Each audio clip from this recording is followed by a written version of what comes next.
క్రీస్తునందున్న పరిశుద్ధులకు వందనాలు. క్రిస్మస్ వచ్చింది, అందరికీ సంతోషాన్ని తెస్తుంది. నృత్యాలు ఇంకెన్నో చేస్తున్నారు. వీటిలో దేవునికి మహిమ ఎంత ఆలోచిద్దాం.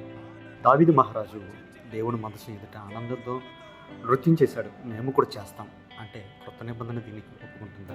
ఆరాధన బాహ్య శరీర కదలికలతో కాకుండా మన ఆత్మలో నిజతత్వంతో క్రీస్తు మీద విశ్వాసంతో పవిత్రతతో జరగాలి.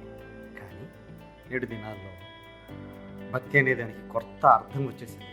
సంగీతం ఉంచితే భక్తి, స్టేజ్ మీద వెలిగితే భక్తి, చేతులు ఎత్తితే భక్తి, శబ్దం పెంచితే భక్తి, స్టెప్ వేస్తే ఆరాధన, ఇలా ఒక కొత్త ప్రదర్శన ఆరాధన పుట్టింది. కానీ బైబిల్ మాత్రం పూర్తిగా వేరుగా చెబుతుంది.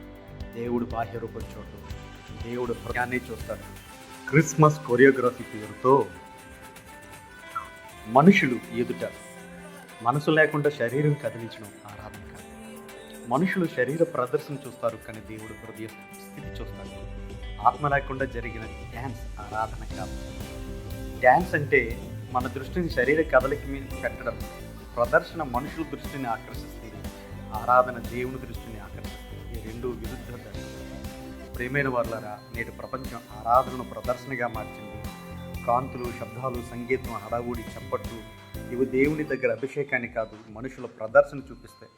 కానీ యేసు చెప్పిన ఆరాధన మాత్రం ఆత్మతో, సత్యముతో, హృదయంతో ఉంటుంది. దేవుడు చూస్తున్నది మన స్టెప్స్ కాదు, మన హృదయ నడవడిక. దేవుడు చూస్తున్నది మన శబ్దం కాదు, మన అంతరంగపు సత్యం. దేవుడు చూస్తున్నది మన డ్యాన్స్ కాదు, మన జీవితంలో పవిత్రత. నికోడెమస్ ముద్దాడ ఛానల్ కి స్వాగతం.